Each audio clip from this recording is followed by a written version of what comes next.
masih menginjili di Pulau Lombok. Ibu saya sampai beberapa tahun yang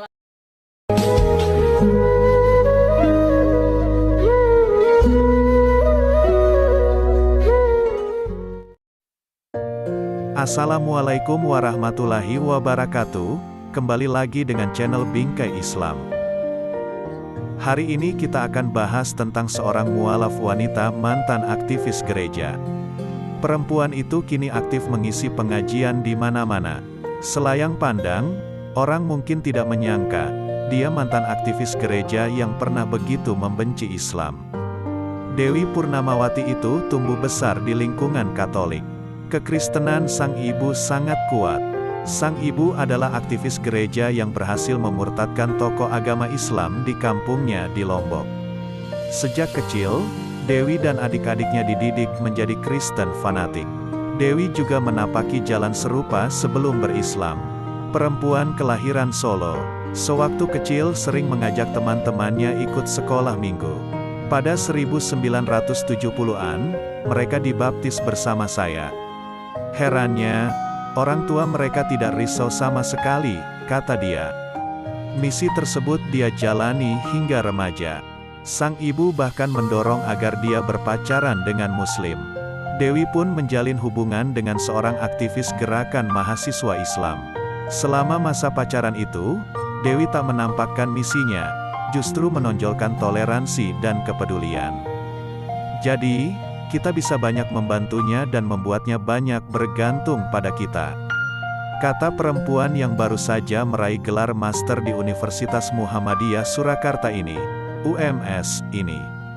Pelan-pelan, aktivis itu mulai merasa goyah dan rela dibaptis tanpa perlawanan. Pada 1985, mereka menikah dan dikaruniai seorang anak laki-laki. Perkawinan itu tidak berumur panjang. Pada 1992, ia bercerai. Anaknya diasuh oleh orang tuanya di Lombok dan dididik menjadi Kristen militan. Pada masa-masa ini, kegelisahan Dewi mulai mencuat. Mengapa ada yang beragama Islam, Katolik, dan Kristen?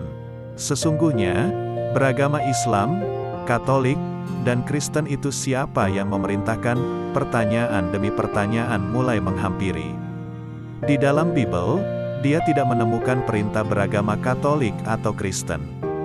Lebih lanjut, kata dia, ternyata Yesus tidak kenal Kristen atau Katolik. Istilah Kristen baru muncul pada masa Paulus, puluhan tahun sesudah Yesus wafat. Dulu, setiap kali Dewi bertanya kepada frater, pendeta, atau pastor, jawaban mereka pasti berputar-putar. Mereka mengatakan hal seperti itu tidak boleh dipertanyakan, cukup diimani. Dewi mengaku sudah biasa dihukum karena bertanya. Dia juga pernah ditengking pendeta, semacam diruqyah, karena dianggap kemasukan roh jahat. Setiap kali ditengking, ia akan berpura-pura deleming supaya pendeta mengira dia sudah kemasukan Roh Kudus. Meski menyimpan keraguan, perempuan asal Solo itu tetap setia dengan kekristenan karena kuatnya didikan sang ibu. Waktu itu, Dewi masih memandang rendah Islam. Opini buruk telanjur mencengkeram benaknya. Islam agama orang bodoh, pemalas, melarat, agama pedang, dan biang kerok segala kerusuhan.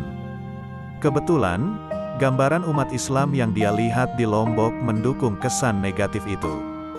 Segudang pertanyaan namun, hidayah Allah tak seorang pun mampu menolak. Jika memang Bible sudah tuntas sempurna, mengapa Tuhan masih menurunkan Al-Quran? Fakta itu mengusik logika saya, menggoyahkan iman Kristen saya, tutur Dewi. Ia lantas bertanya-tanya, benarkan Bible kitab suci, bila di dalamnya termuat adegan vulgar dan tidak senonoh, seperti perzinaan? Bible melarang minum anggur, tapi mengapa minuman itu dijadikan lambang darah Yesus dalam perjamuan kudus di gereja? Masalah ketuhanan Yesus turut mengusiknya. Tuhan yang mati, Tuhan yang menjelma manusia, Tuhan yang dilahirkan, semua itu tidak dapat dinalar. Seaprek tanya, kemuskilan, kontradiksi, dan amoralitas di dalam Bible membuat dia semakin bimbang. Dia jadi enggan ke gereja. Kalau toh memaksakan diri ke gereja, dia merasa tidak mendapatkan ketenteraman.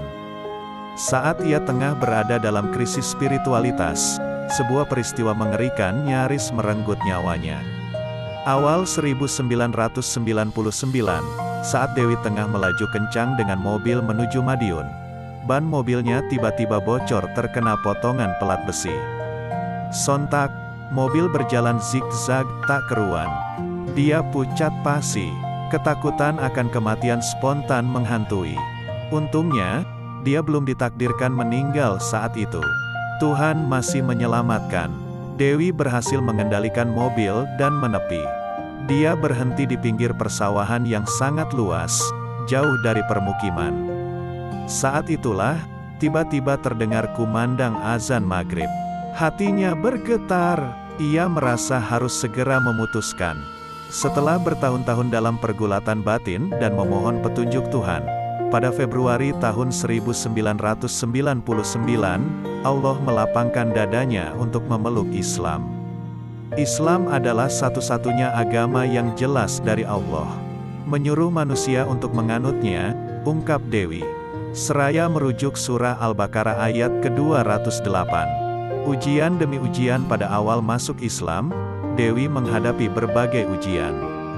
Keluarga, teman, dan tetangganya yang beragama Kristen mengucilkan dia. Sementara orang-orang Islam masih mencurigai keislamannya. Dia pun pernah ditipu seorang kiai yang berlagak membimbing. Akibatnya, usahanya mengalami kebangkrutan. Ujian demi ujian dia jadikan bahan introspeksi. Tak lama setelah masuk Islam, Dewi menikah dengan seorang Muslim. Terima kasih sudah mendengar ulasannya. Jangan lupa sukai video ini dan subscribe dan komen. Bagikan video ini, semoga bermanfaat.